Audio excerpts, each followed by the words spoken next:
Hello everyone, this is Chase Matthews with episode 4 of In the Car. Today I have a special guest, none other than CJ Otis. What's up? How's it going, CJ? It's going alright, brother. You want to let everyone know what we're doing today, since we're obviously not driving anywhere? We're just sitting here. We just got done doing some training today at Dan Severn's Michigan sports camps. So, just getting her in, getting her done. That's the reason why we look all sweaty and nasty and That's stuff. why I sweat, not because we were in the car together messing around, but because we were in the ring messing around. Alright, CJ, if you don't mind, I got 10 questions to ask you here, my man. Go ahead and shoot, but shoot them in order because I memorized them. Alright, first question. Where were you born and raised? Lansing, Michigan, actually. Born there, raised there. Actually lived in the same house my whole life, so yeah. I'm pretty unique. Most people have divorced families or move around. I've been in the same place forever, so it's been kind of a blessing. That's pretty cool. Question number 2, moving right along. When did you become interested in wrestling? I became interested in like WWF and pro wrestling and stuff like that because all my neighborhood friends got into it. So probably around, I don't know, I'm gonna say kindergarten or first grade. Some of the older neighbor kids that introduced who Hulk Hogan and Ultimate Warrior were, and Sergeant Slaughter and stuff like that.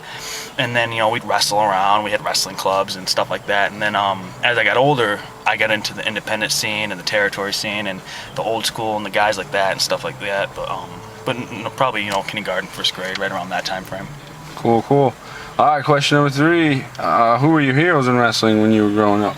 Bret Hart actually ended up becoming one of my heroes right out the gate because unfortunately, Bret Hart was part of the Hart Foundation at the time, but everybody in the neighborhood and stuff, they always wanted to be like Ultimate Warrior or Hulk Hogan in the wrestling club, when we were pretending to be guys. And at the time, we didn't know any better on who was good wrestling and not, and all that kind of stuff, because we were little kids, little fans.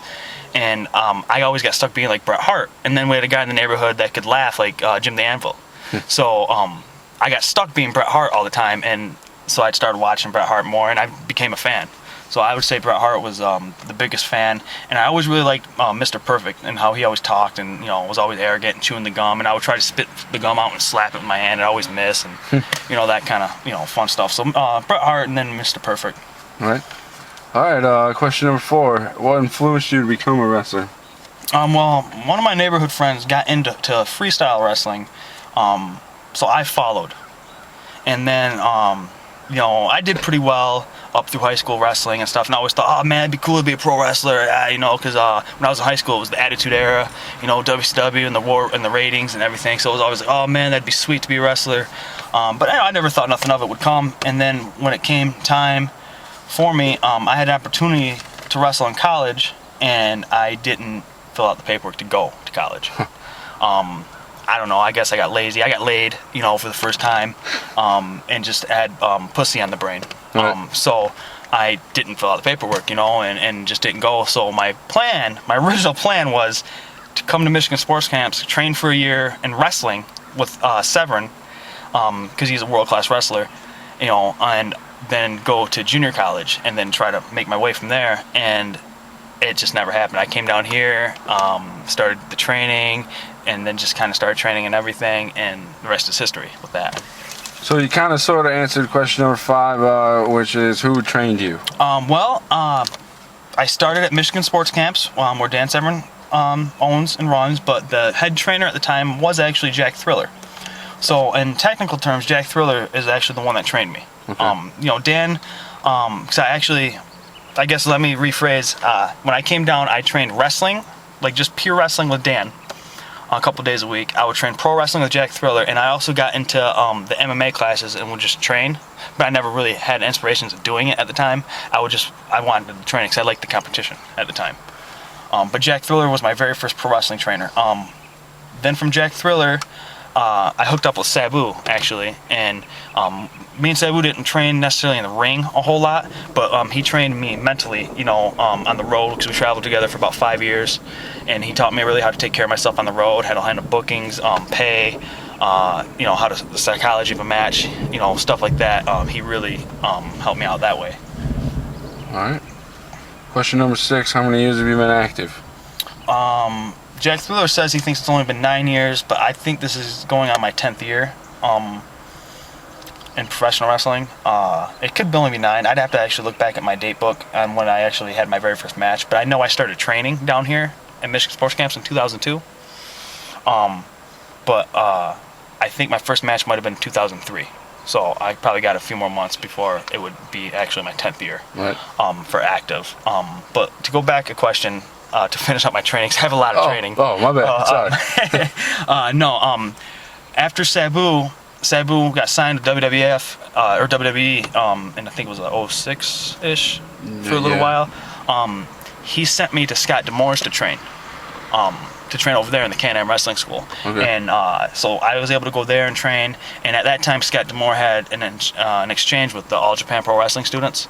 And so I kind of got hooked up and traveling with those guys for, I don't know, like 6 or 7 months. It was great, you know. And out of that, I actually went over to All Japan Pro Wrestling and got to train there for 3 months and live in the dojo and train there. So I got trained with Kaz Hayashi over there and Muda, and then we had like special guests like Suwama and Minoru Suzuki and Dory Funk Jr. and stuff like that would come in and help teach us, you know, once in a while. So that's pretty cool, man. So I have a lot of different little places where I had learned the craft. I'm sorry for cutting you off. No, you're okay. You're okay. All right. Question number 7 then. Hardest match ever, opponent-wise, stipulation-wise, whichever. Hardest match ever, opponent-wise, would be probably Drake Younger. Only because he was the best of the best at the time in deathmatch wrestling. And we did a gimmick, we did a feud in IWA Mid-South where we ended with a no-rope barbed wire match, and I had never done one before. Jeez. And I remember the only thing Sabu had to say about it was, if you're going to do it, you better fucking do it. Right. You know, don't half-ass it like a lot of these garbage guys do. You got to do it. So we, so that was a real big challenge because, like I said, Drake Younger, he was the best of the best. He still is the best of the best right now for that kind of wrestling, and that's, you know, so that was probably the toughest one, and I think we pulled it off pretty well. So. All right. Question number 8. What's the furthest you ever traveled to be a part of a show? Furthest I ever traveled in the United States would be in New Jersey. I've been in New Jersey a few times. St. Louis I drove to a few times. But other than that, I've had plane rides all the way across the United States and East Coast. And then hey, you can get my buddy Mark here in here. You know, Mark and me started at the same time about 10 years ago. CJ Otis. You know, Mark is a great guy. You know, thanks, Mark. He once ruined it for me getting laid, or tried to ruin it for me. Come upstairs and like wanted to lay on the floor or something, and Jack Thriller had to carry him out on by the pants and like throw him out of the room so I could get my dick wet. I wanted some of that. But no, driving wise, probably New Jersey or St. Louis. Flying wise, it would be Japan, obviously. But yeah, driving wise, it'd be like Now, the longest weekend trip was me and Sabu went from Lansing to Pittsburgh, and then I went from Pittsburgh to Chicago, and then Chicago back to Pittsburgh to pick up Sabu into Philadelphia, and then Philadelphia to New York, and New York back home.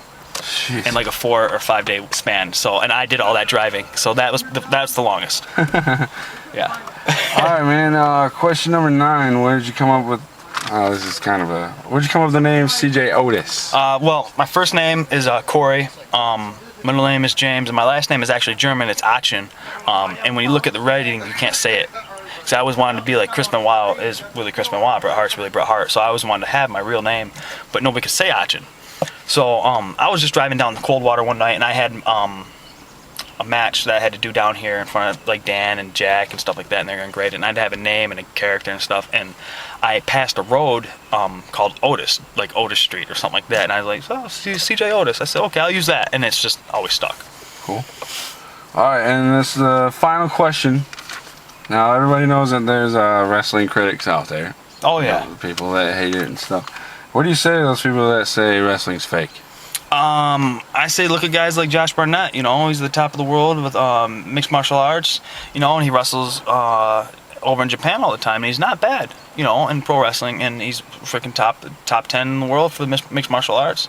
You know, I say look at him. I say, look at Brock Lesnar. I mean, Brock Lesnar did great for his experience. You know, Right. Look at Bobby Lashley. Bobby Lashley's doing great. You know, went from pro wrestling to mixed martial arts. You know, so these guys are tough. You know, pro wrestlers are durable. That's for sure. You know, Dan Severn has said it many times, and he will still keep saying it, is he's been hurt more pro wrestling than he has in the mixed martial arts world, and I think that really contributes to the risks we take. You know, yeah, is it fake? Is it a rigged finish? Yeah, of course it is. But you know what? Boxing is too, and MMA is going to be soon when you know you got that high amount of dollar signs and stuff like that. So really, we're out there performing everything. We just know what the outcome's going to be. So, I mean, you know, but when people come up and they say, oh, isn't that just fake? I used to get hot about it, want to fight people all the time, but, you know, I'm a little bit older now, so I'm just yeah, you know, you're right, great. Right. Yeah, I tell people all the time, you know, just come do training for a week. That's all. Just a night. Yeah. You know, I've seen people drop out of classes after the first class. So. Yeah. Yep. When I was in Japan, my first day there, we did about 500 Hindu squats, and a guy from Canada came over. I won't say his name because I don't want to ruin his reputation, because I don't know what he told people when he came home. But he fell out and went crying home the very next morning.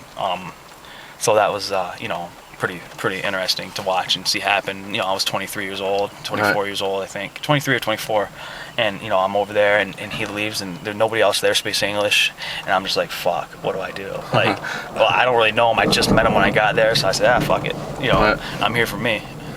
But, well, I mean, it looks like we're about to get blasted with a storm out here. So yeah, gonna get rained on and stuff. So yeah. But I appreciate your time. Once again, this is CJ Otis, and I'm Chase Matthews with In the Car, and see you next time.